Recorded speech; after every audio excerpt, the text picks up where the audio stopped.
Boa noite, galera. Tudo bem com vocês? Como é que estamos? Bastante gente aqui já. Hoje é uma noite muito legal, galera, muito especial. A gente vai falar daqui a pouco com o Antônio. Ele tem muita coisa legal mesmo. Já conversei com ele um pouquinho antes. Muita coisa bacana. Deixa eu começar aqui, vamos lá. Pessoal, vou pedir um favor para vocês. O pessoal se identificar no chat de que unidade é, porque nós temos hoje Cascavel, Floripa e Campinas aqui, né? Então, coloca aí de cidade que é, para a gente identificar aqui no chat, tá? Muito boa noite para vocês. É sempre um prazer para mim estar aqui fazendo isso com vocês. É muito gostoso, prazeroso. O pessoal de Campinas já viu alguns aí.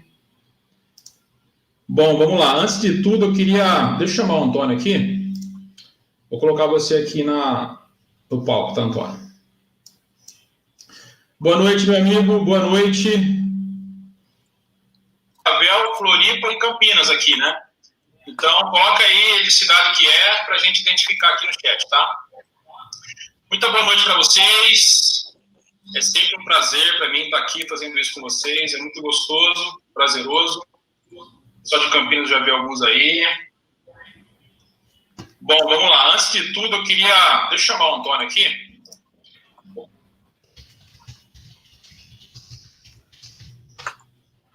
E aí?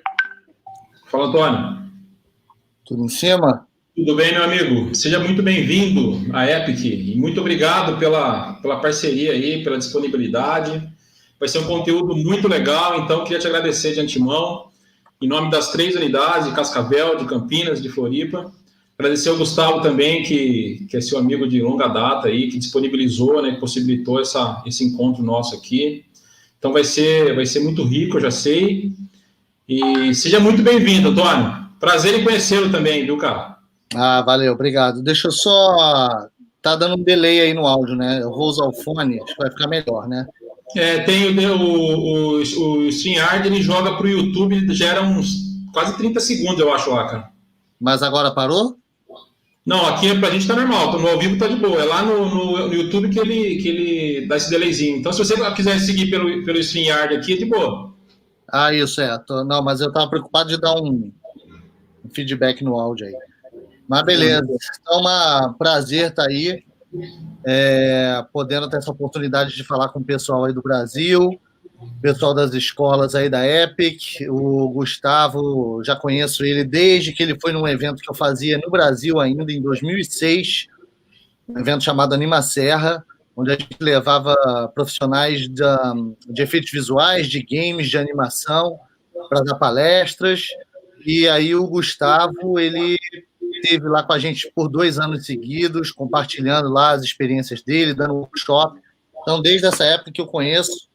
E agora tem a oportunidade aí de participar desse projeto de vocês aí da Epic, das escolas, que é muito bacana. Sempre preparando, né, o pessoal aí do Brasil para poder trabalhar nessa área de efeitos, de games, que é uma área super interessante. Hoje eu vou falar um pouquinho sobre a minha experiência na área de efeitos visuais, trabalhando aqui no Canadá. E é legal para as pessoas verem que existe um mercado dentro do Brasil, existe um mercado fora do Brasil, bem grande, e a chave é se preparar. Então, os alunos da Epic aí, acho que estão no lugar certo. Legal, boa. É isso aí. Pessoal, sobre a dinâmica daqui da mentoria hoje, como é que vai funcionar? Enquanto o Antônio estiver falando, apresentando e dando aí as boas sacadas que ele vai dar para a gente aí, vocês podem interagir através do chat, tá? Então, as perguntas que forem colocadas no chat, as que tiverem mais... que forem parecidas umas com as outras, eu vou selecionar e fazer um agrupamento, né, para a gente responder, para dar mais fluidez. Então, a gente vai utilizar essa dinâmica. Ele não vai responder nada no final, porque vai ficar muito longo. Então, durante a apresentação do Antônio, ele vai respondendo, beleza? É isso aí, né, Antônio? É isso aí. Pode já, durante a apresentação, a gente já vai falando conforme as perguntas forem surgindo. Não tem problema, não. Tá, se você quiser se concentrar aí, Antônio, eu vou pegando o chat aqui e vou jogando para você e você fica na boa, tá? Ah, tá ótimo. Quando quiser que eu inicie aí a apresentação, é só falar. Acho que o pessoal já tem uma galera boa aí vendo, né? Tem. Vamos tentar ser pontual também para quem chegou cedo aí, para a gente... e aproveitar bem os tempos também, né? Com certeza. Então, eu vou... Então, fique à vontade, a casa é sua. Muito obrigado mais uma vez. Estou ansioso também para ouvi-lo, meu amigo. Eu que agradeço aí. Então, eu vou compartilhar a tela aqui. Bem, eu vou contar um pouco da minha experiência de como é trabalhar no mercado de efeitos visuais e games no Canadá. Eu já moro no Canadá há mais de 5 anos e já passei por alguns estúdios, então cada estúdio tem uma particularidade, né? Então, quem está com ideia de saber como é trabalhar fora do Brasil, hoje vai ter uma oportunidade de saber um pouquinho como funciona um estúdio de efeitos visuais aqui no exterior. Então, vamos lá. Bem, isso aí é só um pequeno histórico da minha carreira. Eu sou formado em História da Arte pela UERJ, na Universidade do Estado do Rio. Trabalhei com design gráfico por mais de 22 anos. Já tem bastante tempo aí como designer gráfico. Eu sou da época, Leandro, que comecei a trabalhar com... Na época era Corel 4. Eu comecei com o Corel também, cara. Corel você 4, é velho, você tá denunciando, você é velho, cara. Eram 16 disquetes para instalar, eu lembro até hoje. Quando dava pau em algum, já era. É isso mesmo. Enfim, aí já me mudei para o Canadá tem mais de 5 anos, né? E tem uma lista de alguns clientes, né, para os quais os estúdios que eu trabalhei fizeram projetos. Netflix, Amazon Prime, o Prime Video, YouTube Premium, 20th Century Fox, Disney, Sony, Paramount Pictures, Columbia Pictures. Já comentei com o Leandro que estou trabalhando num filme da Columbia Pictures agora. Não posso falar qual é, mas vou explicar por que a gente não pode falar. E também fui criador e produtor do Festival Anima Serra, esse festival que eu comentei que conheci o Gustavo. Essa é a cidade que eu moro, cidade de Toronto. É a maior cidade do Canadá. Não é a capital do Canadá, mas é a maior cidade do Canadá, tá? E existem 3 cidades aqui no Canadá que são os polos de efeitos visuais e games, que é Vancouver, Montreal e Toronto. Montreal é mais forte na área de games do que Vancouver e Toronto. Mas essas 3 são as mais fortes. Tem tem uma empresa de games também que eu vou falar um pouco mais para frente, numa outra província, que é uma empresa bem famosa de games. Tem uma empresa de games bem famosa também, que é perto da minha casa aqui. Vou falar sobre isso mais para frente. Essa imagem que vocês estão vendo aí é a foto de um estúdio, de um dos estúdios que eu já trabalhei. É importante dizer que todas essas fotos dentro dos estúdios que eu vou mostrar não são fotos que eu fiz, são fotos que estão disponíveis na internet, que o estúdio liberou para ser mostrada para alguma matéria de algum site, enfim. Por que eu digo isso? Porque dentro dos estúdios, quando você trabalha, existem cláusulas de segurança muito sérias e você não é permitido fazer foto, filmar, e no estúdio que eu trabalho não é permitido nem usar o celular dentro do estúdio. Se você quiser mandar uma mensagem de WhatsApp, quiser atender o telefone, tem que sair para a recepção para poder usar o telefone. Porque quando a gente começa a trabalhar, a gente assina uma série de termos de confidencialidade. Então, para evitar que alguma coisa vaze, alguma foto de alguma cena, então essas são as medidas de segurança. Tá? Aí são os cartazes, né, de alguns filmes e algumas séries que eu trabalhei, não são todos. Toda a lista de coisas que eu já trabalhei está no meu site, que eu vou passar no final dessa live. Então, o mais atual que eu posso comentar agora é o que está na esquerda aí em cima, que é a segunda temporada do Umbrella Academy. Eu trabalhei na primeira, mas trabalhei muito mais na segunda. Vou falar bastante sobre o Umbrella Academy. Se alguém aí assistiu o Umbrella Academy, dá um salve. Quem não assistiu já vai ver um monte de spoiler, então já não vai ter jeito. Trabalhei também na terceira temporada do Stranger Things, Logan, Invocação do Mal e todos esses outros filmes que vocês estão vendo. Inclusive uma série que foi muito... A crítica falou muito bem, que é A Maldição da Residência Hill, para o Netflix. E trabalhei em alguns filmes também para o Disney Channel, vocês estão vendo aí, o Descendentes 2 e 3. Trabalhei também no Mágica ao Contrário, que eu estou tentando lembrar o nome em português, porque eu só vou saber como é que é o nome em português lá para frente. E a gente não tem noção como é que eles mudam, né? Sim. Enfim, o Fear of the Walking Dead, trabalhei bastante também.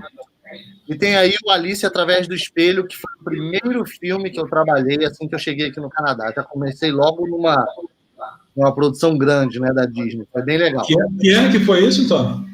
Isso foi 2015. Legal.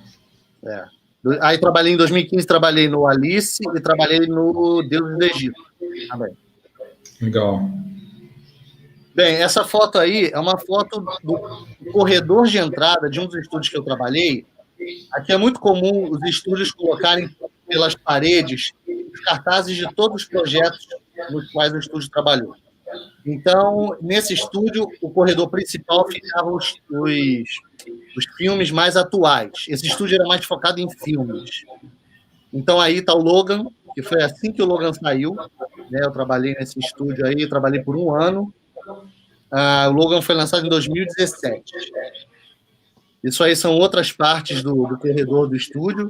Então, esse estúdio ele trabalhou no Robocop, inclusive o diretor é brasileiro, né, o Zé Padilha, mesmo diretor do Felipe. Trabalhou em todos os filmes do Wolverine, todos os filmes do X-Men, trabalhou nos 2 Deadpool, trabalhou no Invocação do Mal 1 e 2, acho que no Annabelle, trabalhou, enfim, um monte de filmes grandes. Legal. Essa é uma foto do prédio do estúdio que eu trabalho agora, que é no centro de Toronto. E esse aí sou eu na recepção do estúdio. Mesmo esquema. Vocês estão vendo que tem alguns cartazes. Esses eram as produções mais atuais que tinham sido lançadas na época. Tem o cartaz aí do Stranger Things. Vocês estão vendo que tem umas anotações no cartaz do Stranger Things? Sim. Então, é um recado dos diretores, dos Duffer Brothers, a equipe de efeitos visuais, agradecendo e tal. Aí trabalhei também no Zumbilândia, Star Trek, que é acho que é da CBS, já nem sei mais. Acho que agora está no Netflix. Bem, aí vocês estão vendo uma foto de um setup padrão que a gente usa no estúdio, tá? Uma mesa, 2 monitores, teclado, mouse, a mesa digitalizadora. Claro que está borrado o conteúdo dos monitores, que é para não ser revelado, mas o padrão de setup é esse, tá? Os computadores são computadores com placas de vídeo bem potentes, mas o poder de renderização não está nos computadores, está no servidor. Então, existe um servidor gigante que a gente manda as coisas para renderizar. Às vezes, a gente precisa renderizar localmente, quando o servidor está muito cheio, enfim. Quando a gente está com pressa, é uma coisa muito pequena para testar, a gente manda para renderizar localmente. Essa foto mostra aí o pessoal de TI lá do estúdio calibrando os monitores. Os monitores são calibrados em média de 3 em 3 meses, para manter a fidelidade das cores, tá? Então, como eu sou da área de composição digital, que é o último setor, eu vou falar sobre isso, a gente trabalha num ambiente bem escuro, tá? Para não ter influência de luzes externas na nossa tela. O pessoal que é de 3D, que é de animação, aí já trabalha na outra ponta do estúdio, tá? Que o estúdio é quase um andar inteiro do prédio. Eles trabalham do outro lado e aí a janela já está aberta, porque para eles não importa. Mas para quem é de composição digital, faz muita diferença. Essa é uma das salas de reunião, tá? Vocês estão vendo? Tem mais cartazes aí de várias produções. Isso aí é uma foto do setor de criaturas do estúdio. Então, é o setor responsável para criar tudo que for criatura, né? Que for assim, monstro, ou algum bicho, alguma coisa que tenha que ser desenvolvida digitalmente. É esse pessoal aí que toma conta, tá? Isso aí é um pedaço do departamento de animação. Esse dinossauro que está aí faz parte do departamento de criaturas. Ele apareceu na foto, mas tem o setor de animação aí também. Tem mais computadores de animação atrás de quem bateu a foto, né? Não é só esse pedaço, é maior que isso. Essa aí é uma mesa de uma artista do setor de modelagem. Tá vendo que ela é fã de bonequinhos aí, de Funko Figures e um monte de coisa, né? Esse aí é um ambiente que a gente chama de screening room. O screening room ele é como se fosse um cineminha. Esse aí tem uma média de uns 30 lugares e é o lugar onde a gente vai para visualizar as cenas. Então, quase sempre a gente tem uma sessão ou duas por dia, cada setor, né? Nesses cinemas, aí no estúdio são 2, e aí a gente tem um projetor 4K de alta definição, e a gente revê as cenas ali junto com o lead e junto com o supervisor de efeitos, tá?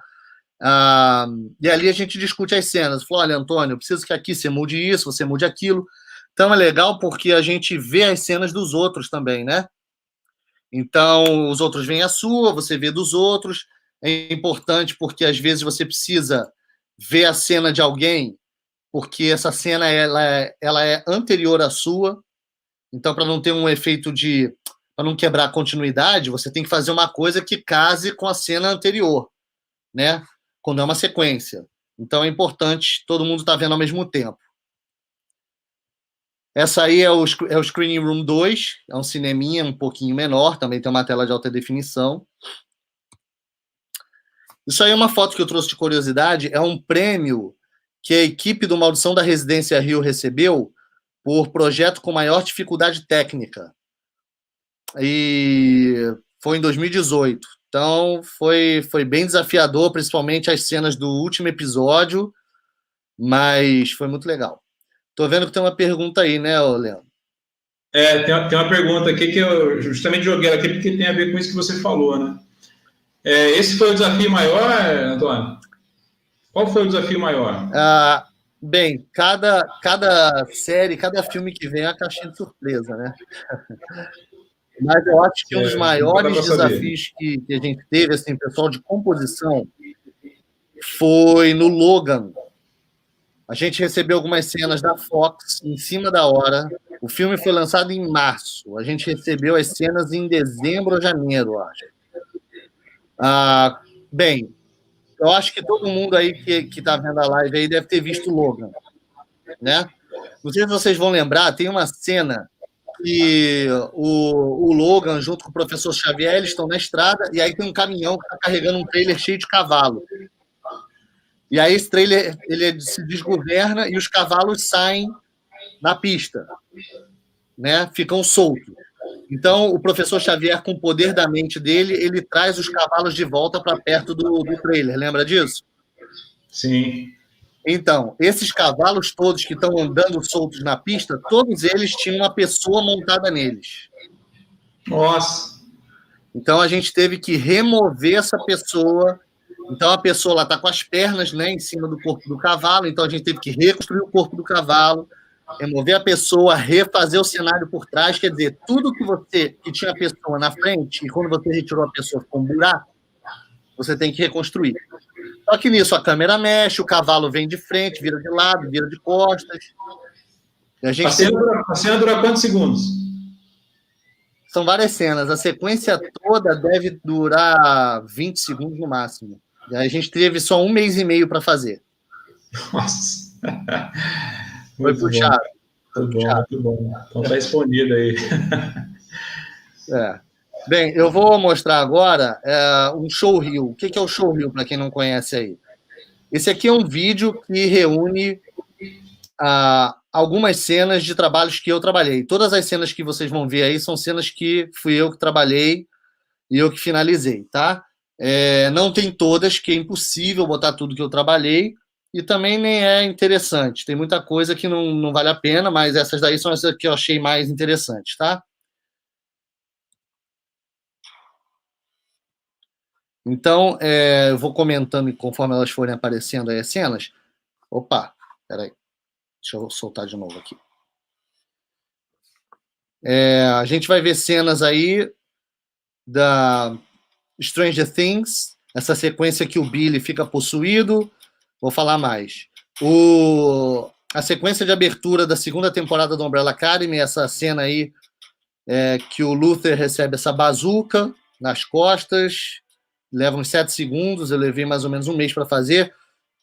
Todas essas cenas que vocês estão vendo aí do número 5 é fundo digital. Essa parte aí é quando a Vanya libera o poder dela, né? Então são ondas de choque que foram adicionadas digitalmente. Essa sequência aí eu trabalhei colocando pessoas digitais na cena, né, para criar uma multidão. Essa da Maldição da Residência Hill. Isso aí é do YouTube Premium. Essa é de um filme chamado Hunter Killer. Eu não lembro o nome em português agora. Esse aí é pro Fear of the Walking Dead. Vou falar um pouco mais sobre. Então, eu tive que adicionar esses splats de sangue, furo de bala na testa, ou enfim, no corpo dos guardas, a fumaça saindo do revólver, o brilho saindo da arma, né? Esse cara aí, ele tem uma ferida no rosto, com a pele pendurada. Essa ferida, ela é toda digital, tá? Então, a gente teve que colocar, traquear no lugar, ajustar as cores. Ele só tem uma base de maquiagem. Isso aí é do Star Trek Discovery. Muita coisa de green screen, né? Trocar o fundo atrás, trocar os olhos do alienígena, tive que substituir os olhos. Isso aí é de um filme chamado Jogo Perigoso, acho do Netflix, que em inglês é Gerald's Game. Isso aí são algumas cenas que eu trabalhei do Logan. Essa sequência, por exemplo, é tudo fundo verde, então tive que colocar o cenário passando fora, sombra dentro do carro. Essa sequência é do remake do Ben-Hur. Essa aí é do Invocação do Mal 2. Então, a atriz está suspensa por cabos. A gente teve que remover os cabos, refazer o teto, tremer a câmera, colocar os escombros voando. Isso aí eu coloquei o armário se mexendo sozinho para fechar a porta. Enfim, um monte de coisa aí. Vendo assim parece tão rápido, né? Mas quando a gente está trabalhando, nossa, muito bom, muito bom. Semanas trabalhando no negócio. Deixa eu pegar algumas perguntas aqui, Antônio. Muitas perguntas aqui, cara.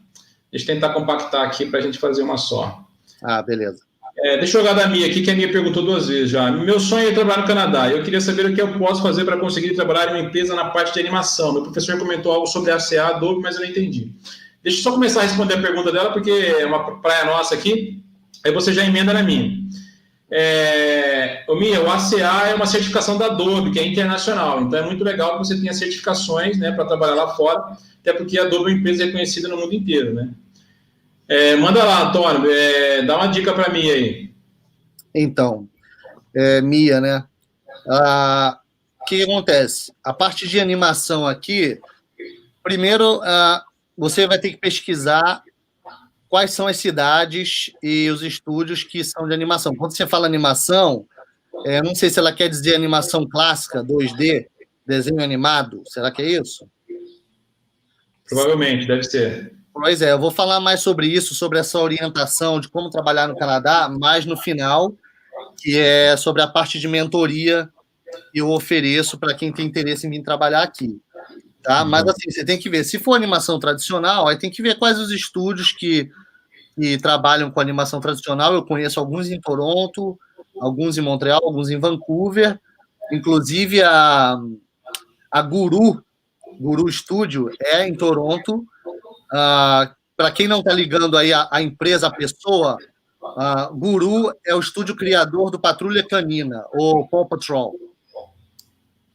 Aí é animação 3D, mas é um caso de animação assim que, né, meu Deus, bomba no mundo todo. Quem tem criança sabe, vende caneca, camisa, mochila, brinquedo, é uma loucura. É daqui de Toronto.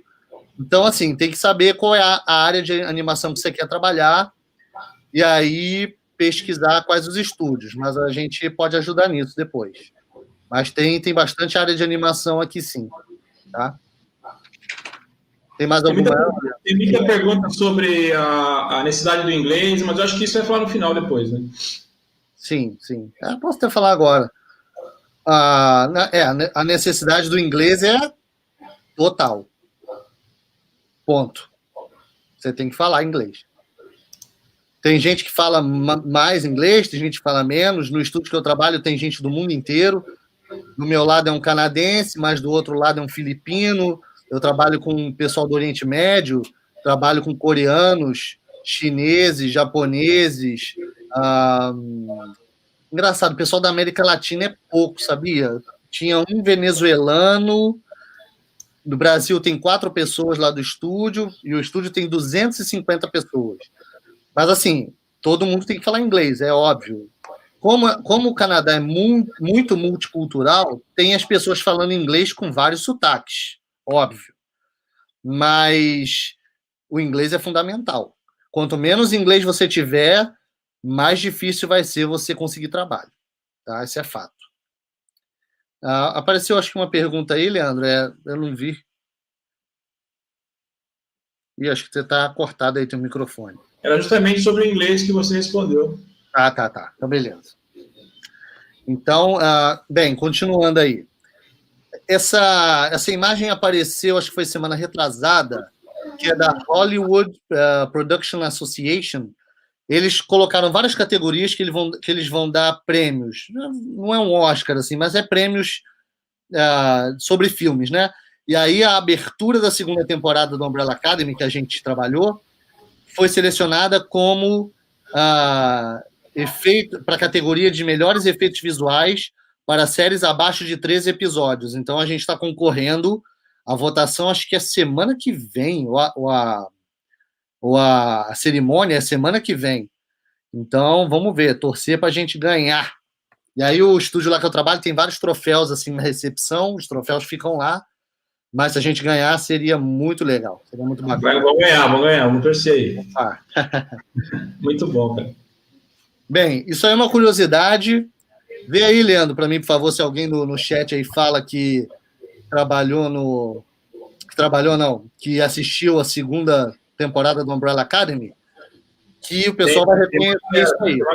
Tem uma galera aqui que assistiu, sim. Então, isso aí, na abertura, o pessoal deve lembrar, tem uma rua onde acontece uma guerra, né, uma batalha. E essa rua existe. Vocês estão vendo em cima, é um trecho da cena. E embaixo sou eu lá na rua.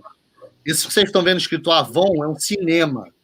Isso é uma rua é uma cidade perto de Toronto, onde é filmado muita coisa. Aliás, Toronto é um dos lugares do mundo onde filmes e séries são mais filmados, por uma série de fatores. O governo dá incentivo fiscal, é mais fácil conseguir a autorização de filmagem, enfim, né? Mas, então tá aí, só uma curiosidade. A rua existe. Eu estive lá. Tem uma aí, boa aí, ó.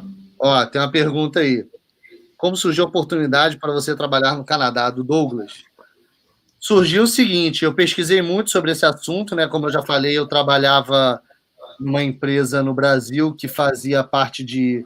Era mais design gráfico e alguma coisa de edição de vídeo. E aí eu tinha esse sonho de vir morar aqui, de trabalhar aqui com efeitos visuais. Pesquisei, me preparei e apliquei para um processo de imigração, que é o processo de, como se fosse o green card dos Estados Unidos, né? E aí cheguei aqui e comecei a batalhar para trabalhar nos estúdios. Então, assim, tem pessoas que já vêm a convite dos estúdios, mas é bem raro. Isso acontece mais na área de games. Na área de efeitos visuais para cinema e séries, não muito. Então, você está aqui, você aplica para os estúdios, e aí você tem uma entrevista, uma análise de showreel, de portfólio, e aí você recebe o convite de trabalho. Tem pessoas que trabalham com visto de trabalho, eu já tinha vindo como residente permanente, vamos dizer assim. Então, meu visto de trabalho é aberto, podia trabalhar em qualquer lugar. Legal. Aí é uma captura do meu nome aí nos créditos da segunda temporada do Umbrella Academy. Quem quiser conferir, vai lá e dá uma olhada. Os créditos, eles são por episódio. Então, os episódios que eu não trabalhei, meu nome não está. Mas eu trabalhei, acho que foi em 5 episódios. Aí tem meu nome também nos créditos do Logan. Também, quem quiser conferir. Tá? E o crédito do Logan foi legal porque o estúdio que eu trabalhava na época, Sorro, foi um dos únicos 3 estúdios do mundo inteiro que trabalharam no filme. Porque geralmente um filme desse tamanho são 6, 7, 8, 9 estúdios trabalhando. Alguns com mais cenas, outros com menos cenas. Mas esse, não sei porquê, foram 3 estúdios só. Então acabou que o nome de todo mundo do estúdio, porque todo mundo ficou focado no Logan durante alguns meses, o estúdio inteiro, acabou saindo nos créditos. Isso é raro. Às vezes pode acontecer do seu nome não sair no crédito, porque o estúdio recebe poucos slots de crédito, que chamam. Então, é comum você ver uma série e às vezes aparece assim, efeitos visuais, visual effects by. Aí só tem o nome do estúdio, não tem o nome de mais ninguém. Exato. Mas, nesse caso, apareceu o nome de todo mundo aí, foi bem legal. Um filme como o do Logan, quanto tempo tem de pós-produção aí, Antônio? O filme do Logan a gente trabalhou, acho que 7 meses. Nossa, é rápido o teste para pensar, né, cara? É, porque, nossa, não sei se vocês lembram do filme, mas tem o cara que é meio inimigo do Logan, que é aquele cara que tem a mão mecânica. Aquela mão, ele era um ator usando uma luva verde. Então, a mão tem que ser removida, tudo que está atrás da mão tem que ser refeito, pedaços do rosto, pedaços de cenário atrás, tudo, para depois ser inserida a mão mecânica. Nossa, que trabalho. Nossa, é muito trabalho, entendeu? Então, 7 meses é razoável para filme. Costuma acontecer que em filme é menos correria do que em séries. Séries é mais corrido de trabalhar. O time é diferente, né? De lançamento, de tudo, né? Mas assim, eles têm a data e tem a data de lançamento. Eu tenho uma curiosidade, quando sai o trailer do filme, eu achava, né, que nossa, o filme já está pronto, né? Só estamos esperando a data para lançar. Nada. O estúdio prioriza as cenas do trailer. E aí, o trailer é lançado, o filme está longe de ser terminado os efeitos ainda, longe. Interessante isso, cara. Longe. Até porque seria muita mudança em trailer também, aliás, no filme em relação ao trailer, né? Acho que é muito comum isso também, né? É comum. Então, você vê. Então, o problema é quando o pessoal do filme quer lançar 3, 4 trailers. Então, a gente fica correndo atrás de só fazer cenas do trailer e depois tem que fazer cenas de todo o resto. Entendi. Mas é correria. Isso aí é uma curiosidade que eu trouxe. Tem uma pergunta da Larissa, eu já vou responder. Isso é uma curiosidade que eu trouxe. Semana passada, o diretor do Invocação do Mal, James Wan, ele liberou umas fotos dos bastidores do Invocação do Mal 2. Então, quem tem problemas cardíacos aí, ou sonha de noite, tem pesadelos, cuidado. Não vou mostrar nada demais, mas vai que, né? Alguém tem problemas. Quem já viu aí o Invocação do Mal 2 vai lembrar da freira, né? E tem esse bicho aí do lado esquerdo. O que acontece? A freira foi uma mudança de última hora do James Wan, porque a encarnação do demônio Valak, que é o demônio do filme, era para ser esse bicho aí. Então, quando eu estava trabalhando em Invocação do Mal, eu vi várias cenas desse bicho aí, naquela sequência que eu mostrei, que a mulher tá na parede, é quando ele aparece e confronta ela, que ela é a exorcista, né? E aí eu vi o pessoal lá trabalhando na cena e cobrindo o bicho com fumaça e com um monte de coisa, eu não entendi. Mas é porque foi pedida alteração e depois foi inserida a freira, entendeu? Então é uma curiosidade aí. O demônio original da esquerda e a freira que ficou no filme depois. A Larissa tinha perguntado sobre software. Sobre software que a gente usa. Eu sou da parte de composição digital. Então, eu uso um software chamado Nuke, da The Foundry. Eu uso basicamente Nuke e Mocha. Mocha para fazer o tracking, algumas coisas, tá? Mas o interessante é que se a pessoa tem condições de começar já a estudar outros softwares de edição, é interessante. Por exemplo, a pessoa estuda um After. Ela já começa a ter noção de várias coisas ali que no Nuke também são parecidas, e ela vai poder conhecer o conceito, né? Então, o que eu uso, basicamente, Nuke, tá? Porque eu sou da área de composição digital. Quem é de 3D vai usar Maya, vai usar ZBrush, vai usar vários outros softwares aí. E o que eu faço, então, no mercado de efeitos visuais? Eu sou o que a gente chama aqui de Digital Compositor, ou compositor digital. Nem sei se tem esse nome no Brasil, em português, né? Mas...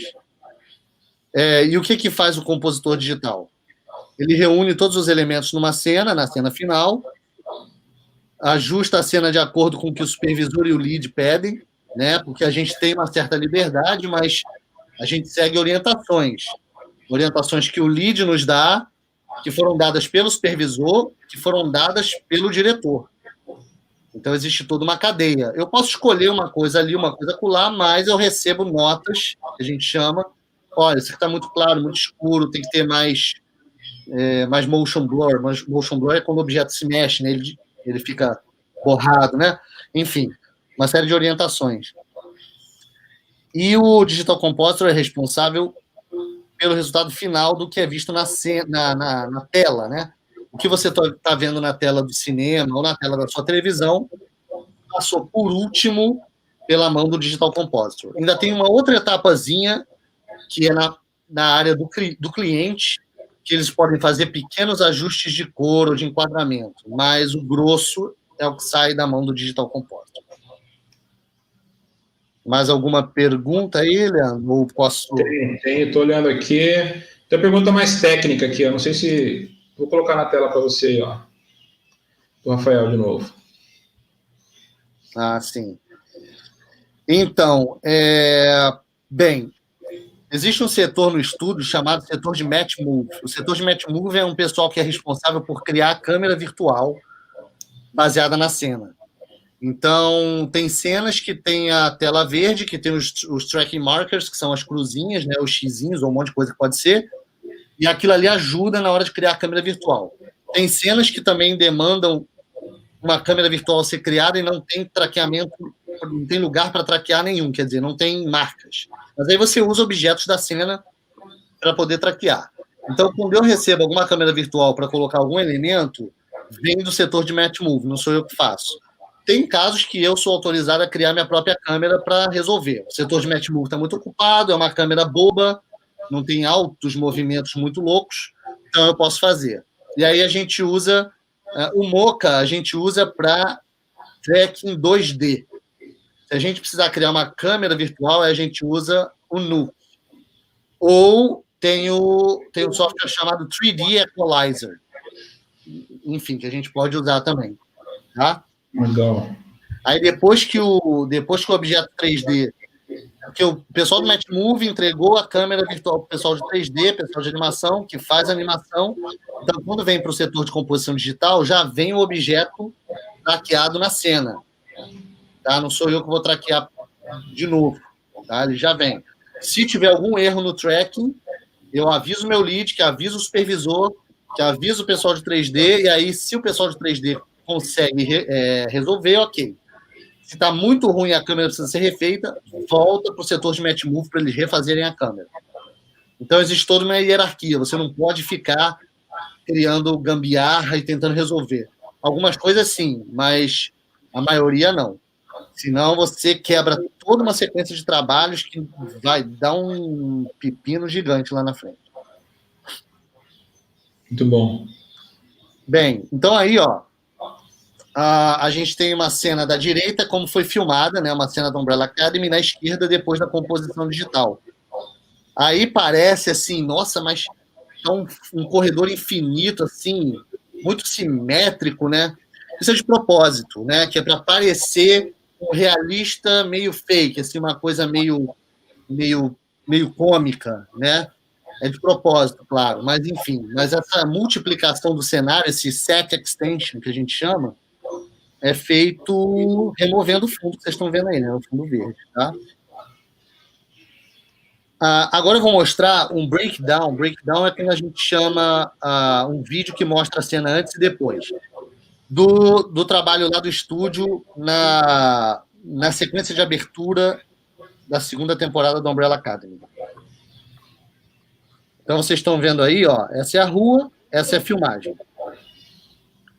Então, ó, tá vendo? Foi um set, né, que foi montado, mas com fundo verde gigante. E tudo isso é digital, né? A bala do projétil do tanque, tá vendo? A atriz está suspensa por cabos, que foram removidos. Essa é a parte que o Klaus chama os fantasmas, né? E essa parte aí foi a parte que é a minha sequência, que é quando o Luther recebe esse tiro de bazuca nas costas. Vou falar um pouco mais sobre isso. Então, essa sequência toda, elas são vários takes que foram feitos de uma forma que parecesse uma filmagem única, assim, plano sequência, sem a câmera cortar. Então, quem viu a cena, quem não viu, depois assista, a câmera ela vai passeando pela sequência de acontecimentos, sem corte nenhum, tá? Então, isso foi um trabalho de 6 meses. Então, vários artistas trabalharam em vários pedaços da cena, que depois a gente tinha que juntar tudo, dar um merge, né? Mesclar uma cena com a outra. Então, muito trabalho de 3D, trabalho de composição digital, isso aí quando o Ben sai do corpo do Klaus. Essa sequência que o número 5 mata todo o conselho diretor lá, a gente usou muito esse efeito que a gente chamou de blink effect, que é o efeito que ele teleporta. E essa sequência também, olha só, o chão tá cheio de neve, porque durante as filmagens nevou, mas para efeitos da história não podia ter neve no chão. Então a gente teve que substituir o chão por uma grama digital, sem neve. Muito bom, cara. Só tem neve num pedaço aí da cena, que é onde está perto do celeiro, tá? Por questões lá da história. Então, todos esses homens, essas mulheres, esses agentes digitais, alguns são filmados, outros são digitais, como eu disse, e eles foram multiplicados, né? E, enfim, tem essa sequência também da explosão, né? Do apocalipse, e no final a explosão toma um shape aí, toma um formato de um guarda-chuva, né? Do Umbrella Academy, né? Então, só para pontuar aqui algumas coisas, vou mostrar para vocês. Ó, essa sequência aqui, que foi a minha parte dessa cena, existe o cara, ele vem pulando lá do teto, e aí esse Luther, ele é digital, então ele é texturizado, animado. Teve um pessoal que fez só a simulação de tecido, porque a calça dele, conforme ele vem caindo, tem muita velocidade, então a calça fica flamulando, né? Então, quando o Luther ele bate no chão, eu tive que adicionar uma tremida de câmera. Esses soldados que vocês estão vendo do lado direito, eles são atores que foram filmados no fundo verde, aí eu removi, coloquei eles. Então, eu tive que colocar a explosão atrás da bazuca, a explosão nas costas dele, o brilho da explosão nos escombros que estão atrás do soldado, um pouco do brilho no lado esquerdo do soldado que está do lado, Então, são todos os detalhes que a gente vai construindo na cena, que a cena, assim, é o que a gente fala, se não for bem feito, alguém vai notar. Entendeu? Então, se for mal feito, você nota. Se for bem feito, passa desapercebido. Então, se passar batido, estou feliz. Parece que é real. Né? Deixa eu tirar uma dúvida, Antônio. Você recebe a direção da cena, né? Como você mencionou, vai ter que ter um tiro de bazuca nas costas e tal. Essa parte da composição visual mesmo, da parte criativa, né? Se a explosão vai ser mais larga, se vai ter o amarelo nas bordas ali do fogo. Quem define isso é você, esse é seu papel. Não, quem define isso é o cliente. No caso, os produtores executivos do Umbrella Academy, junto com o pessoal do Netflix. Essa explosão, por exemplo, ela estava muito grande. Ela vem no storyboard isso aí, então? Hã? Vem um storyboard para você aí, para fazer a cena? Não, na verdade, o nosso setor de composição digital, a gente não usa storyboard. O storyboard é numa etapa bem lá para trás, que é na hora da filmagem da cena ou na hora da concepção da cena. Então, essa sequência toda, o pessoal do estúdio, foi até raro isso, porque geralmente é o seguinte, a sequência toda da cena é pensada pelo cliente, é filmada, o nosso supervisor recebe o script, no script está assinalado, olha, aqui vai precisar de efeito, aqui vai precisar isso, e depois é feito um leilão onde os estúdios dizem que eu consigo fazer esse efeito em tanto tempo por tantos $1.000. Aí é leilão. Então, mas no Umbrella Academy aconteceu uma coisa engraçada. Como o estúdio que eu trabalho foi o principal estúdio de efeitos da série, essa sequência de abertura foi pensada junto com o pessoal de look dev do estúdio. Entendi. Então, essa explosão, tudo isso já estava pensado lá atrás e o estúdio começou a trabalhar antecipadamente em coisas que o estúdio já sabia que iam ser necessárias, mesmo antes dos plates, que a gente chama, das cenas filmadas chegarem. Entendi. Então, essa explosão, a primeira versão que eu mandei, a explosão era maior. Aí o cliente falou, não, a explosão está muito grande, tem que ser menor. E aí o cliente falou, olha, precisamos que algumas partes da explosão fiquem por cima do corpo. A explosão não pode ficar limitada apenas nas costas, né? Porque não seria natural, claro. Exato. A explosão ela vai se expandindo e ela ia, com certeza, vir um pouco para frente do corpo, né? A única coisa que tem filmada aí é o brilho da explosão que está nas costas do ator. Vocês estão vendo? Tem um brilho. Tem um brilho aqui, ó. Sim. Isso é o que estava na cena. Essa explosão, o resto é tudo digital. Tá? Então, essa fumaça que tem nas costas dele também, depois da explosão, também é digital. Ele tinha uma maquiagem nas costas que é como se fosse uma marca da ferida da explosão, que eu tive que colocar uma vermelhidão ali. Enfim. Então, uma série de etapas. Esse é o bem, ele é todo digital, tá vendo? Bem, isso aí é como é a cena original. Tá vendo? Tem uma série de tracking markers, foi um set que foi montado com um fundo azul gigante em volta. E essa é a cena que vocês viram agora, depois de montada, depois de pronta. Muito bom. Resultado muito legal, muito bom mesmo. Valeu. Dá trabalho, hein? Aí é o set de filmagem, tá vendo? Dessa sequência de abertura, tá? Dessa batalha. Quem não assistiu, recomendo assistir o Umbrella, hein? Eu trabalhei na primeira temporada sem ter assistido. Aí fui assistir, fiquei fã. Quando eu soube que ia trabalhar na terceira temporada, na segunda temporada, aliás, quando eu soube que ia trabalhar na segunda temporada, fiquei empolgadão. Legal. Agora, falaram que vai ter terceira temporada, né? Ainda não recebemos nenhuma confirmação se vamos trabalhar na terceira temporada, mas a terceira temporada foi anunciada. Enfim, vamos ver. Legal. Muito bom. Bem, aqui vou mostrar umas cenas do pessoal lá do estúdio fazendo trabalho de motion capture. Motion capture, para quem não conhece, é captura de movimentos que é para ser usado depois na animação de personagens ou de figuras em 3D. Muita coisa é animada na mão, mas principalmente para seres humanos e tudo motion capture pode ajudar bastante. Então, essas cenas que vocês viram são cenas do pessoal lá do estúdio caindo, né, de várias formas diferentes para essa cena de batalha. Teve umas outras cenas aqui foi usado motion capture para cenas da primeira temporada da Umbrella Academy. Isso aqui foi um filme que tinha sobre muçulmanos e tudo. Tá vendo? Isso aqui é de uma série chamada Night Flyers, que é do mesmo criador do Game of Thrones. Esse é o diretor de animação, usando um traje de captura. Não é bem um traje, né? São os acessórios de captura. Agora eu vou mostrar um videozinho do nosso trabalho na terceira temporada do Stranger Things.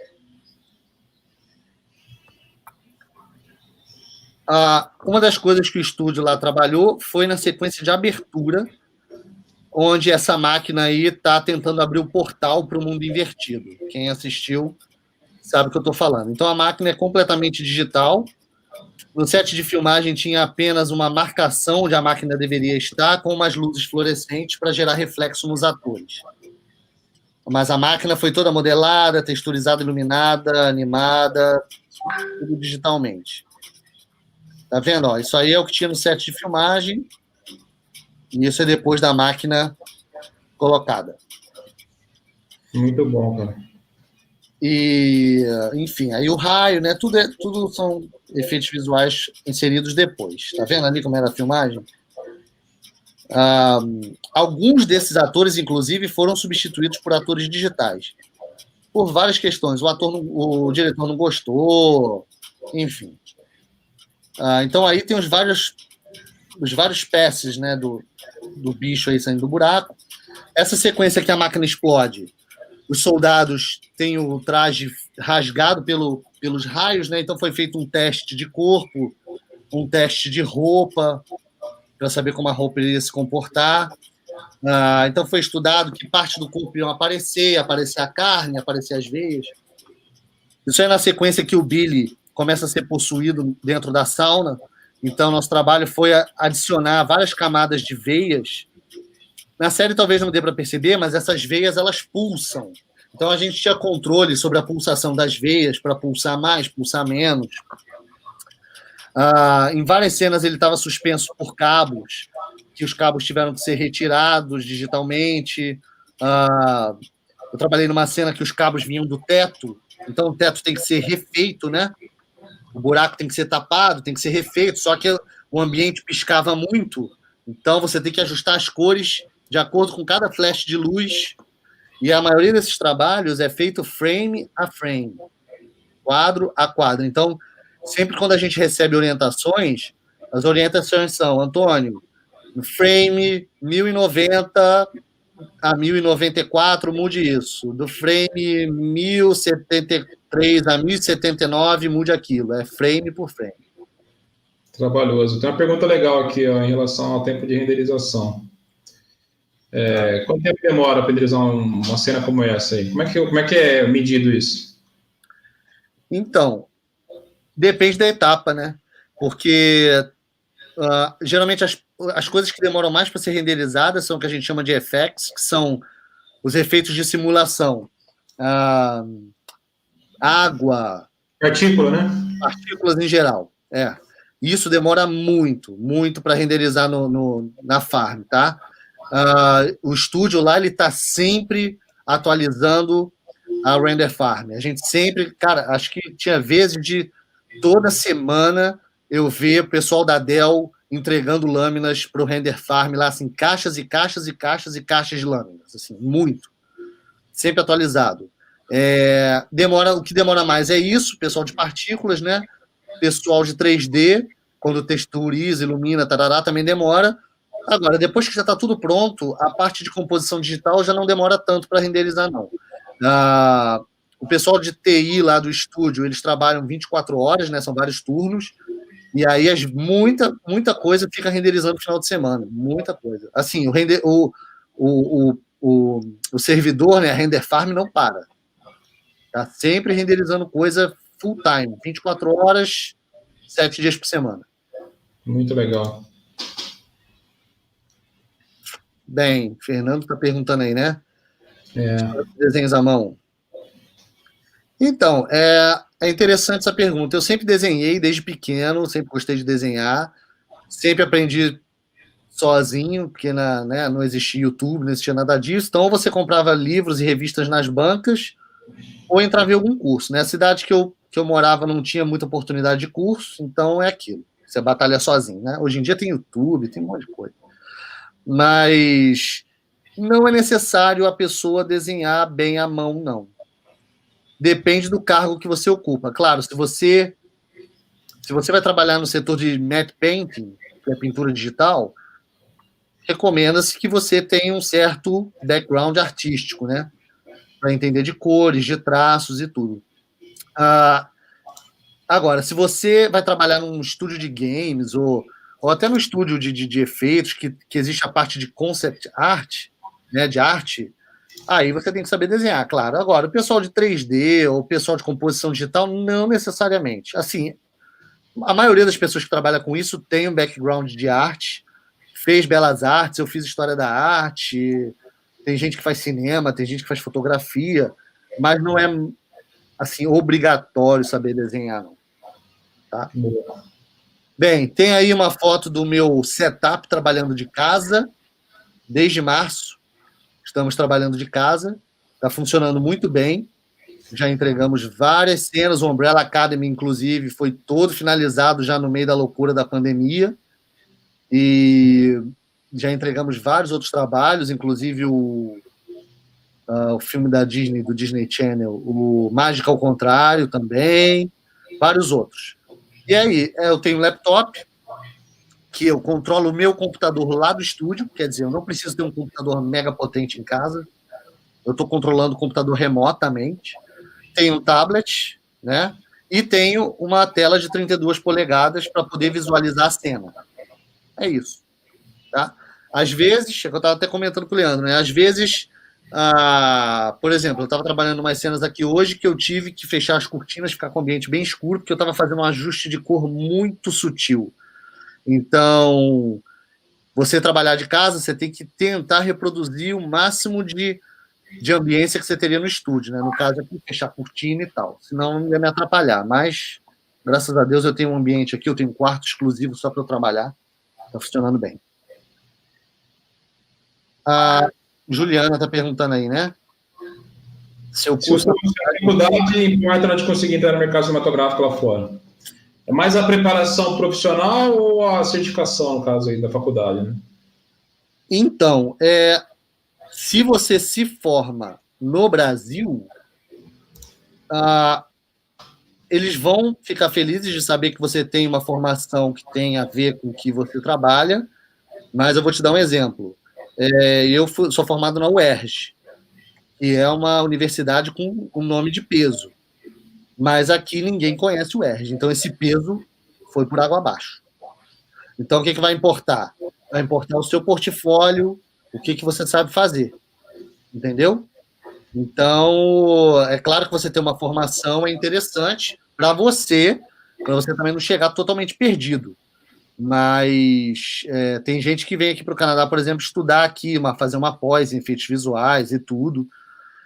Mas é interessante você se preparar, porque eu conheço pessoas que vieram para cá, não estudaram aqui e trabalham em efeitos visuais. Conheço gente de 3D que já trabalhou em empresas de games, conheço gente de efeitos visuais, eu mesmo. Eu não fiz college aqui, eu não fiz faculdade aqui e trabalho na indústria aqui. Entendeu? Então, cada caso é um caso, né? Se a pessoa tiver a oportunidade de vir para cá estudar, ótimo, eles vão ver o seu currículo com uma universidade daqui, enfim, com college daqui, já ajuda. Mas, por isso que eu falo, é importante esses cursos, essas escolas como a EPIC, por exemplo, para você pode ser que você venha já com uma base pronta para cair matando aqui. É isso que importa. Eles querem saber se você sabe fazer. Diploma não vai garantir emprego para ninguém, não. Tá? Bem, então, já pegando o gancho do assunto, aí foi no timing, né? Como que é o mercado de trabalho no Brasil para efeitos visuais? A gente tem as TVs, né? No Brasil, especialmente a Globo e a Record, que são TVs que têm uma demanda, né, por efeitos visuais, né, para produtos internos da casa, ou às vezes para, enfim, não só novelas, mas séries, né? A Record também entrou numa de fazer muita série. Eu sei que as séries da Record, quem é responsável pelos efeitos visuais é a Casa Blanca, né? Que é uma produtora de São Paulo. Você pode trabalhar também em agências de publicidade ou em estúdios de efeitos visuais que trabalham para agências de publicidade, né? Isso no Brasil. Já o mercado de trabalho no mundo, você tem vários países que são considerados hub de visual effects, né? Canadá, Estados Unidos, Inglaterra, Nova Zelândia, Austrália, Singapura, Índia, são países, por exemplo, que são conhecidos por ter um mercado grande de efeitos visuais, né? E aí a questão de trabalhar nesses países já demanda uma oferta de trabalho, um convite, aí você tem que ter o visto, enfim. É uma área que eu vou falar mais no final, tá? Agora tem uma novidade aí, Leandro, que tá conseguindo, assim, já está bem forte na indústria, tá? Tá começando, que é a área, que é a parte de set virtual. O set virtual, eles começaram a usar usando a Unreal Engine, né? Que é uma engine de games. Para quê? Para substituir o uso do fundo verde e do fundo azul. Então, eles têm um painel de LED, e o ator fica na frente, ou o cenário fica na frente, né? E eles mesclam o cenário com esse painel de LED que está traqueado junto com a câmera. Então, conforme a câmera se movimenta, o efeito de paralaxe, né, do cenário atrás, ele também se comporta de forma adequada. Então, assim, tem muitos estúdios que estão investindo pesado nisso. Inclusive, tem um estúdio aqui de Toronto, que é multinacional, tem vários países, mas tem um estúdio aqui em Toronto chamado Pixelmondo, que eles acho que construíram o maior set virtual até então existente no mundo. Acho que são eles agora, por enquanto, tá? Então, vocês estão vendo no exemplo aí, ó, a atriz está no set virtual do meio e na lateral esquerda tem uma luz, tá vendo? Está sendo gerada pelo painel de LED. Então, quer dizer, estão gerando uma luz secundária. Então, ainda estão poupando recursos que não precisa rebatedor, não precisa lâmpada, não precisa nada. Estão gerando a luz no próprio painel. Fantástico. Isso é muito legal, tem muito estúdio já usando, e é uma tendência. Inclusive, o Mandalorian usou muito set virtual. Muito, muito. Então, é uma tendência aí. Quem quiser estudar sobre isso, tá? E agora, para finalizar, falar sobre o mercado de games.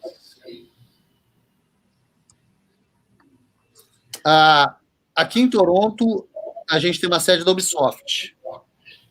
Essa aí é a Ubisoft Toronto.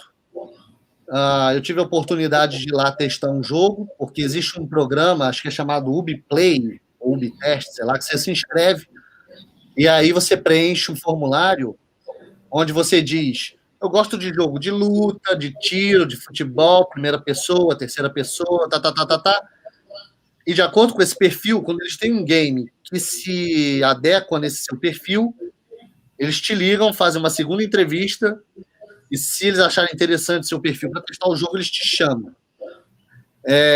Então, eu fui chamado para testar o Rainbow Six Siege, na época. Então, como é que funciona? É um monitor que tem o jogo, tem uma câmera em cima do monitor para filmar suas reações, tem um monitor na vertical, do lado, que fica travado. Então, você joga a primeira fase, quando você termina, vem o supervisor, desbloqueia esse monitor na lateral, e esse monitor tem um formulário.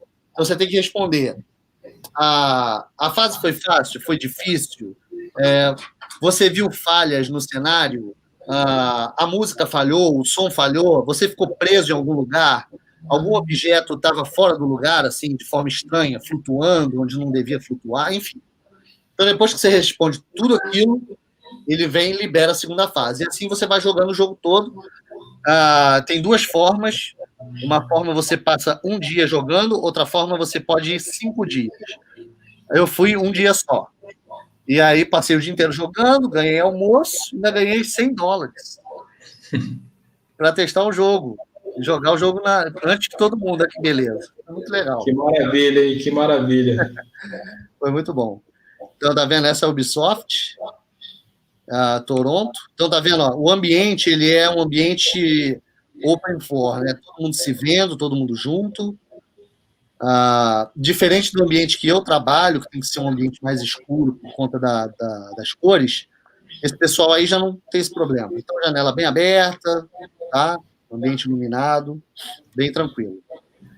A Ubisoft Toronto, ela foi responsável por alguns projetos. Todas as Ubisofts do mundo todo, elas trabalham um pedacinho em de cada jogo, mas a Ubisoft Toronto, ela foi responsável por esses projetos que estão aí, né, especificamente. Tá? E perto de Toronto também a gente tem uma sede da Rockstar. O pessoal conhece bem a Rockstar, né? É a empresa criadora de jogos como GTA, Red Dead Redemption 2. Eu conheço uma pessoa que trabalha no estúdio que eu estou agora, que trabalhou no Red Dead Redemption 2, veio para o Canadá para isso, tá? Para o setor de modelagem. Também criaram o Max Payne, que eu sou mega fã. Muito legal o Max Payne. É bom demais. Então é perto de Toronto, tá?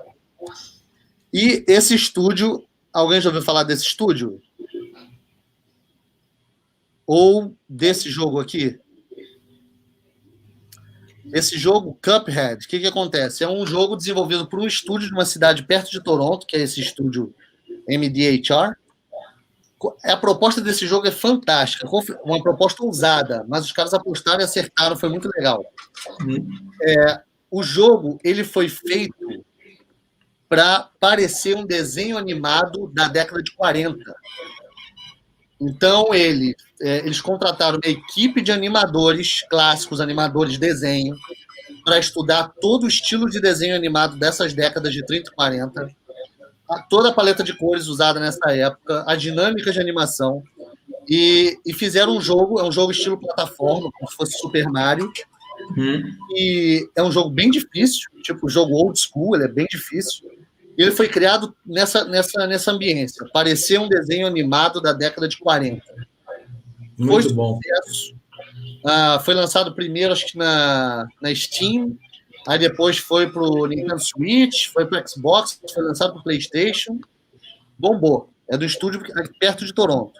Virou caneca, camisa, lançaram um disco de vinil com a trilha sonora. Isso é recente, Antônio? Olha, eu não sei, acho que deve ter quase uns 2 anos já. Muito bom, cara. O lançamento desse jogo, muito bom. E como é que é o mercado de trabalho para games, né, aqui no Canadá? Tem as startups de games corporativos, né? O que é game corporativo? Empresas que precisam lançar games para promover seu produto. Então, a Nestlé quer lançar um chocolate novo, eles querem um jogozinho para celular ou para o seu site. Isso é um mercado gigante, o pessoal não faz nem ideia. Tem uma empresa no Brasil chamada Aquiles, que está lá no sul, que eles começaram só fazendo jogos corporativos. É uma indústria milionária. Empresas de games também para celular, né, que a gente chama de mobile. Empresas de games AAA, que são chamados AAA, que são os jogos que todo mundo está acostumado, né, que são jogos de console. É um God of War da vida, é um Assassin's Creed, esses são jogos AAA. Empresas para jogos de realidade virtual, né? Aí a lista de algumas empresas, tá? De games grandes. A Ubisoft tem em Toronto, a Rockstar tem uma sede perto de Toronto. A Binox é uma empresa que fica em Quebec City, eu tive lá. A Behavior, a Warner Bros. Montreal, em Montreal, claro, e a BioWare é numa província chamada Alberta, no Canadá, que é um pouco mais para o lado oeste. Tem um escritório lá. Não é em Toronto, é engraçado isso. Eles se firmaram lá numa cidade chamada Edmonton, lá em Alberta. E agora a gente vai ver um videozinho, tá, para finalizar a live aí, onde a gente vai ver exemplos de várias coisas. Então, isso aí são cenas de antes e depois de filmes e séries. Vocês estão vendo os efeitos, os testes de partículas, os testes de animação e depois como é que eles são integrados nas cenas. Então tem várias cenas aí, vários trechos da terceira temporada do Stranger Things, por exemplo. E, se vocês repararem, são produções de vários estúdios diferentes. Então tem muita gente fazendo muita coisa legal. Tá vendo essas cenas do Stranger Things? Olha, um ator que era filmado, removido digitalmente. Ó, essa é a batalha final do Stranger Things, do monstrão lá, né? Estão aparecendo algumas cenas também aí do Raising Dion, que é uma série que eu trabalhei para Netflix também. Criando Dion, eu acho, né? Em português deve ser. Tá vendo? Essa é a sequência de abertura do Stranger Things, terceira temporada, quando a máquina explode. Então, essas são partes para filmes e séries. Para filmes e séries, é claro que toda animação, tudo, enfim, tem que ser fotorrealista. Né? Não pode parecer falso. Tem que estar inserido no contexto da cena filmada. Já no mercado de games, você não tem esse compromisso com o realismo, né? Se o jogo for realista, claro.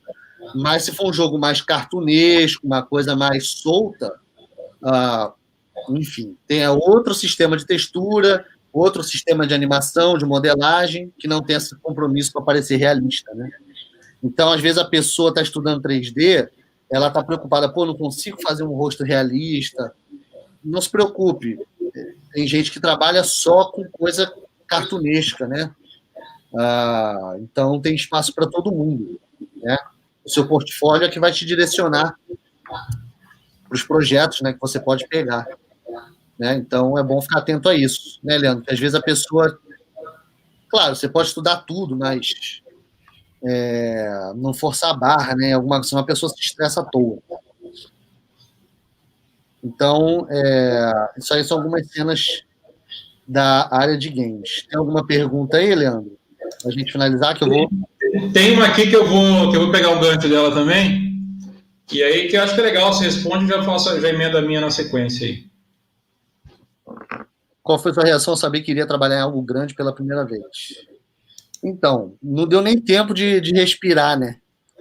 Porque eu comecei no estúdio, já... disseram que eu ia ter 2 semanas de treinamento. Eu falei, uau, legal. Beleza. No segundo dia, falaram assim, então, essa aqui são suas cenas, tal, é para a semana que vem. E aí, quando eu abri as cenas, já eram as cenas do Alice através do espelho. Aí, ali, caiu a ficha. Eu falei, cara, tô trabalhando em coisa grande. Então, já foi logo um filme da Disney, que era uma sequência, né, dirigido pelo Tim Burton, né, que já tinha um, teve o 2. E eu tenho o costume de colecionar figuras dos filmes que eu curti trabalhar e que eles lançam as figurinhas. Né? Então, por exemplo, tenho aqui uma... Tá dando para ver aí? Sim. Tem uma Eleven, do Stranger Things. Muito bom, cara. Que é da McFarlane Toys. Inclusive, eu conheço o cara que modelou. Tu acredita? Brasileiro. Fui eu que modelei. É mesmo, cara? Fazia frila para McFarlane Toys. Que tenho... O que mais? Antônio, você vai usar ainda aqui o seu data show aí ou posso tirar? Vou. Tá.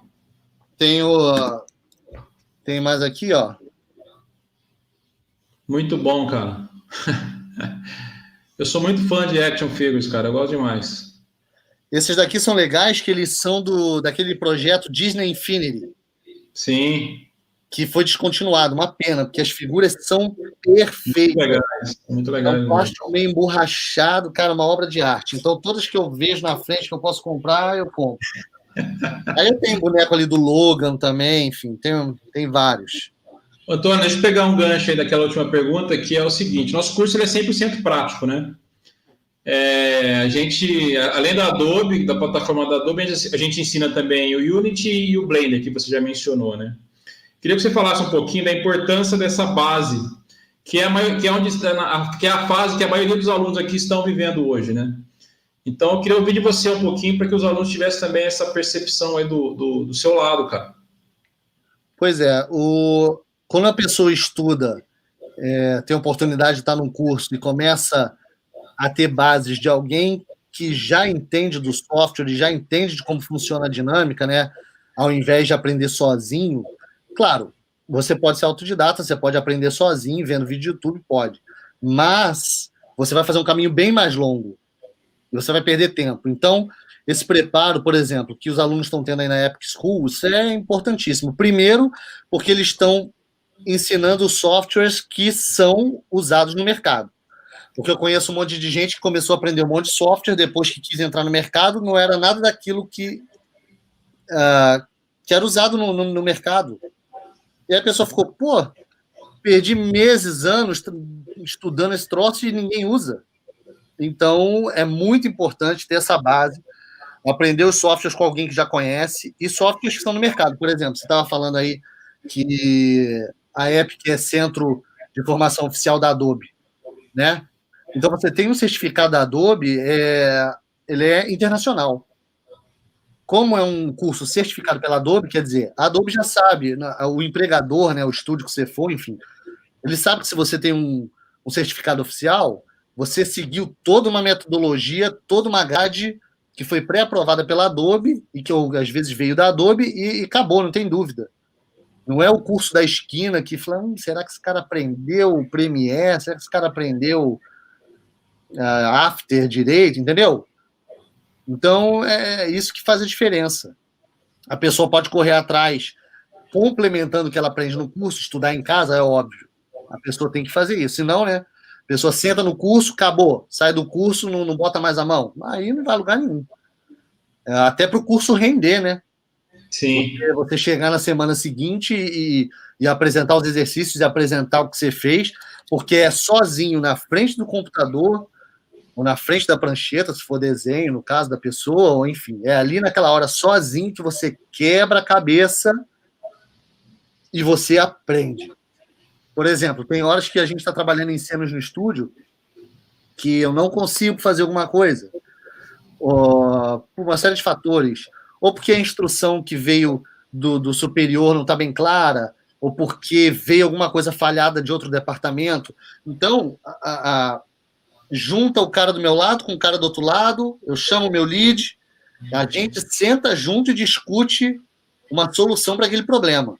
Mas se eu não tivesse estudado antes como usar as ferramentas, eu vou ter que aprender a ferramenta ali, trabalhando, é complicado. É claro. Na nossa época, a gente, como você falou, né, eu também fui muito autodidata na formação lá atrás, porque não tinha recurso, não tinha fonte, não tinha nada, né? Você tinha que... Era muito restrito, né? As escolas, inclusive, eram caras também na época, né? Claro. E hoje em dia a gente tem escolas com um computador por aluno, a gente tem uma rede, né, que se comunica, que faz exatamente isso que você falou, que troca ideia, que se atualiza. Então, acho que esse é o caminho hoje, né, para que você acelere ainda mais nessa fase de aprendizagem que a maioria deles aqui estão. Com certeza. Assim, é claro que todo dia a gente aprende um pouco, né? Então, tem coisas que eu pergunto para o meu amigo do lado, falei, cara, o que tu acha disso aqui? Aí ele vai me sugerir uma técnica. Como acontece também o contrário. Alguém vem perguntar para mim, Antônio, o que tu sugere fazer aqui que não está funcionando? Eu falo, faz por isso, por isso, por isso. Eu já me surpreendi muito, já teve supervisor meu, pessoas, nossa, assim, anos de indústria, anos, os caras, assim, top da galáxia. E eu fazer um negócio, sei lá, usar um atalho no Nuke, e o cara falou, o que tu fez aí? Eu falei, esse atalho aqui. Ih, não sabia essa não, hein, legal. Você vê. E coisa que você acha banal, tem gente que não sabe, e coisa que a outra pessoa acha boba e você não sabe. Então, o legal é ter sempre humildade, aberto a aprender.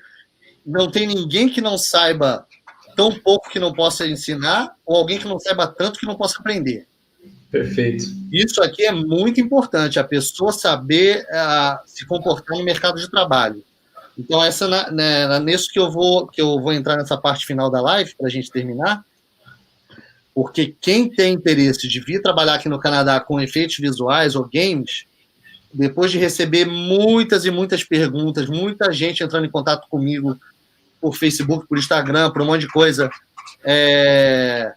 como que eu posso fazer para trabalhar aí, como é que é? Aí eu resolvi criar uma mentoria para poder ajudar essas pessoas. Então, eu dou dicas sobre o mercado de trabalho aqui, como montar um currículo para o mercado, quais softwares a pessoa deve saber, como é a pipeline de um estúdio. A pipeline é a sequência que uma cena passa. Como eu falei aqui rapidamente, o pessoal do Matchbook cria a câmera, depois vai o pessoal de 3D, enfim.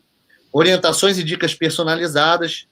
Por que a mentoria de um brasileiro? Isso é muito interessante. Ao longo de todos esses anos que eu estou aqui conversando com o povo, você perguntar uma coisa e você ter a resposta de alguém que é um gringo, vamos dizer assim, gringo em geral, um canadense, um americano, um filipino, um inglês, enfim. Essa pessoa te traz um feedback. Se você perguntar para um brasileiro a mesma situação, trabalhando no mesmo estúdio, é outro. Então, o feedback, né, o approach que você tem de um assunto ou de uma situação, quando é visto através dos olhos de brasileiro, é muito particular, é muito diferente, porque a gente tem um background cultural, a gente sabe como funcionam as coisas. Então, está sendo muito legal, assim, o pessoal que eu estou dando orientação, a mentoria. Eu tenho a parceria com uma consultora de imigração, que ela cuida dessa parte de papelada, de visto, né, para a pessoa... comprei a passagem, caí aqui no Canadá, e agora? Não é assim. Os estúdios não contratam ninguém ilegal. A pessoa pode conseguir trabalhar ilegal aqui, trabalhar de faxina, trabalhar de construção, sei lá. Mas nos estúdios, de jeito nenhum. Não tem como. Então, esse é o site, para quem tiver interesse, tá?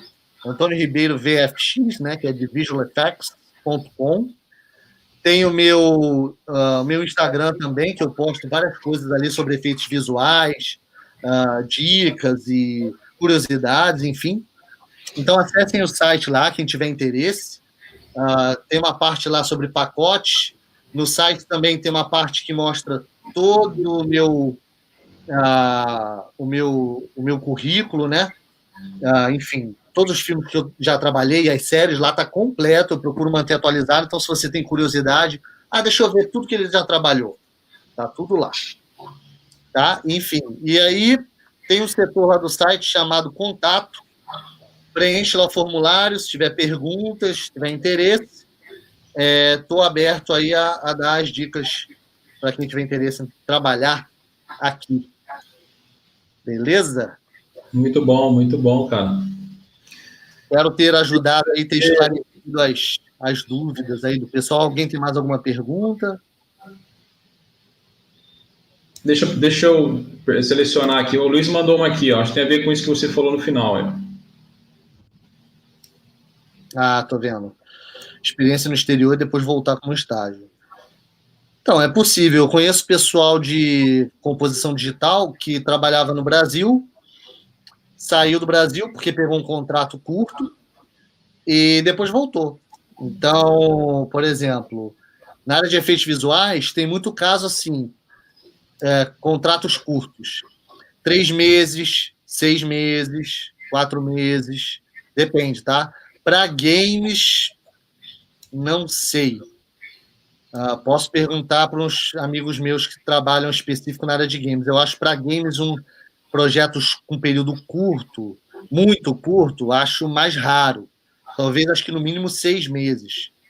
Mas tudo a gente pode pesquisar. Eu conheço, por exemplo, eu recebi um convite através do LinkedIn, uma recrutadora entrou em contato comigo para trabalhar num estúdio em Stuttgart, na Alemanha, num contrato curto para trabalhar no Dumbo. Aí, fiquei amarradão, né? Falei, caraca, Dumbo é legal, porque eu achei que o visual ficou bem bonito. Ficou mesmo. E aí eu falei, trabalhar no Dumbo vai ser legal. Mas aí meu filho estava para nascer, e como é que eu vou me mudar e deixar a esposa e filho aqui recém-nascido e ficar 3 meses na Alemanha? Não dá. Então, assim, mas existe essa possibilidade de contratos curtos, sim. Só tem que pesquisar, depende muito da área. Tem uma boa aqui, ó. Qual o filme que você mais gostou de editar? Trabalhar no TV, não editei.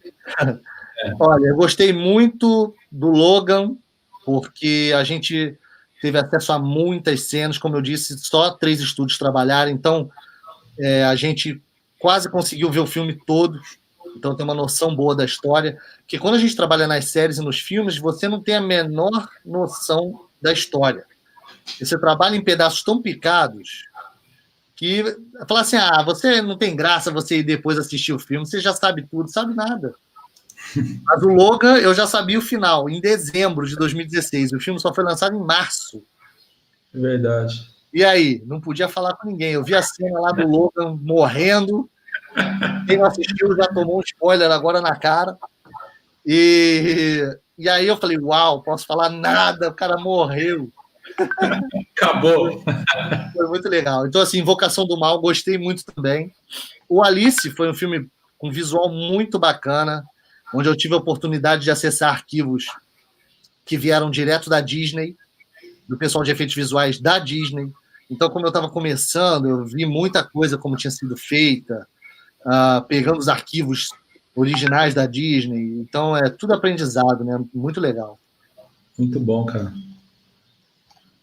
Beleza? O pessoal está agradecendo aí. Eu que agradeço aí a oportunidade. A live foi longa, hein? Caramba, falei pra caramba, hein? Foi. O assunto é muito legal, né, cara? Se deixar, a gente fica a noite inteira aqui, né? Legal. Tem muitas perguntas aqui que a gente não vai dar para responder, porque senão a gente ficaria a noite inteira aqui, tá, gente? Mas eu acho que a maioria delas o Antônio respondeu durante a palestra, durante a mentoria que ele fez aí. Então, tem uma boa aqui, ó, do Leandro Negri aqui, ó, que eu acho que é legal. Isso aqui é legal. Quantas horas por dia você trabalha, né?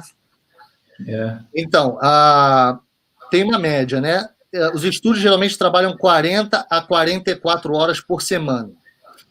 Então, aqui no exterior, assim, tudo é calculado por hora e horas por hora, assim, o salário é calculado por hora, mas quando você negocia o seu salário, você negocia por ano. É muito louco, né?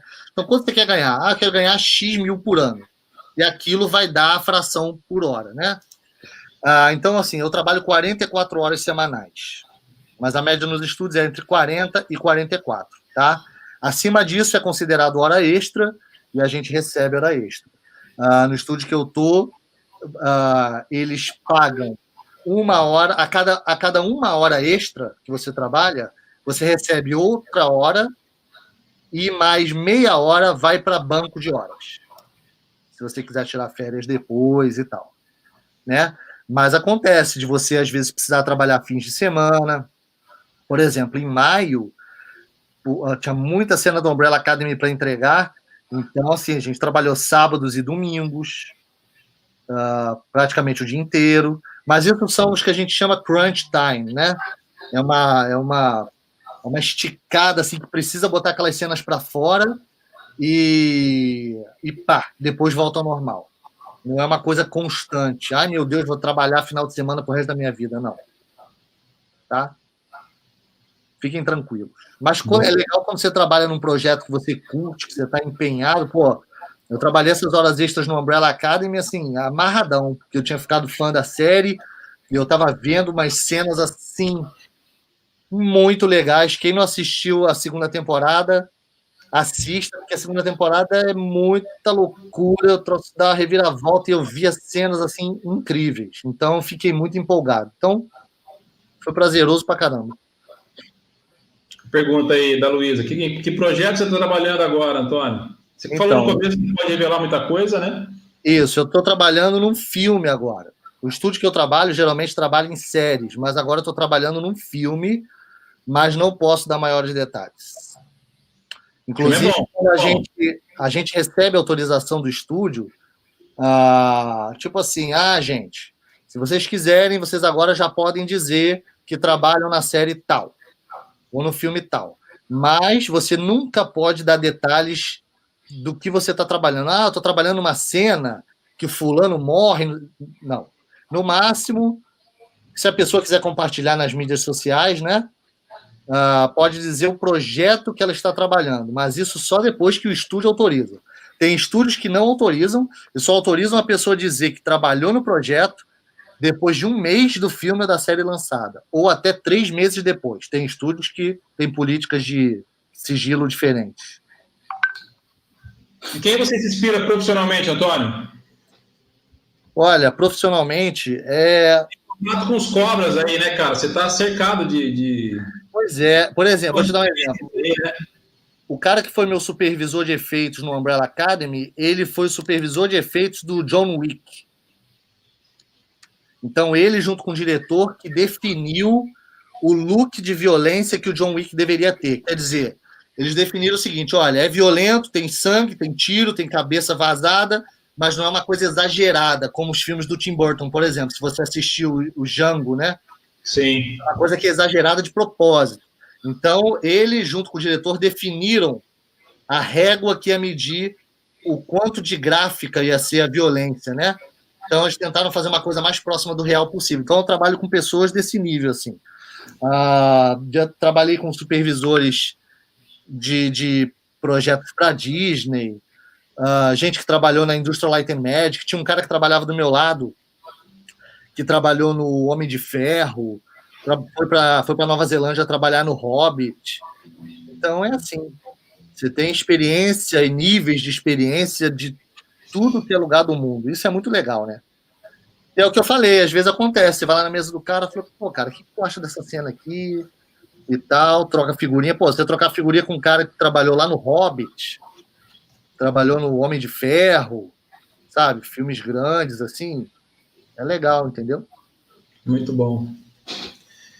Antônio, chegamos a 1h30 já, meu amigo. Eu sei que você também tem família, sei que você tem vida aí no Canadá e tem o fuso horário ainda, né, pessoal? Que a gente está entrando aqui, que a gente está vivenciando aqui em função da falta de horário de verão. Então, vamos finalizar. Antônio, muito obrigado, cara, valeu mesmo. Eu agradeço em nome da Epic, de todas as unidades, de coração, valeu mesmo. Espero que a gente tenha outras oportunidades como essa para trocar ideia, para trazer essa inspiração para a galera aqui, que é muito legal, contagiante. E mais uma vez, daria para ficar a noite inteira falando aqui, porque o que você faz é algo muito apaixonante para a gente, né? Então, muito obrigado mesmo, cara. Fica à vontade para você finalizar aí. Eu agradeço a oportunidade do pessoal da Epic, Gustavo também pelo convite, acabei conhecendo os outros gerentes das outras Epic também, e tô à disposição aí, se o pessoal depois quiser preencher lá no site, a área contato, fazer as perguntas, enfim. Me sigam no Instagram, que tem lá, Antônio Ribeiro VFX, manda lá direct message também, comenta lá, enfim, é um canal que eu troco ideia com a galera. Sempre que eu sou autorizado a falar os projetos que eu trabalhei, o que eu estou trabalhando, eu posto primeiro lá, tá bom? Então, uma forma de acompanhar o trabalho aí. Parabenizar o pessoal da Epic, porque eu conheço a índole do pessoal da Epic aí, sei que é uma escola séria, tem muitas escolas que às vezes não levam os alunos tão a sério, então, uma dica para os alunos aí, vocês estão estudando num lugar que é bem legal, que está preparando vocês. Quem está fazendo cursos que tem a certificação Adobe, por exemplo, já tem a certeza da qualidade do que está sendo ensinado e que pode usar essa certificação a nível nacional ou internacional. Isso é muito legal. Então, a gente sempre planta, né, Leandro? E a gente colhe lá na frente. Então, tem muitas coisas que eu fiz enquanto estava ainda no Brasil que me renderam frutos aqui. Então, a dica que eu dou é estude bastante, procure ser bom no que você faz, tenta manter a paixão acesa, tente ser acessível, não seja um Zé Mané que fica se achando, porque faz isso ou faz aquilo melhor do que o outro. Sempre tem alguém melhor do que você. Aprenda isso. Então, a gente mantém a bola no chão, trabalha duro e procura fazer o nosso melhor. Então, um abraço aí para todo mundo do Brasil. Espero que eu tenha contribuído aí com as dicas durante essa live, tá bom? Excelente. Obrigado, Antônio. Uma boa noite para vocês aí, um bom final de semana e até a próxima, se Deus quiser, meu amigo. Um abração. Tchau, tchau. Tchau, tchau.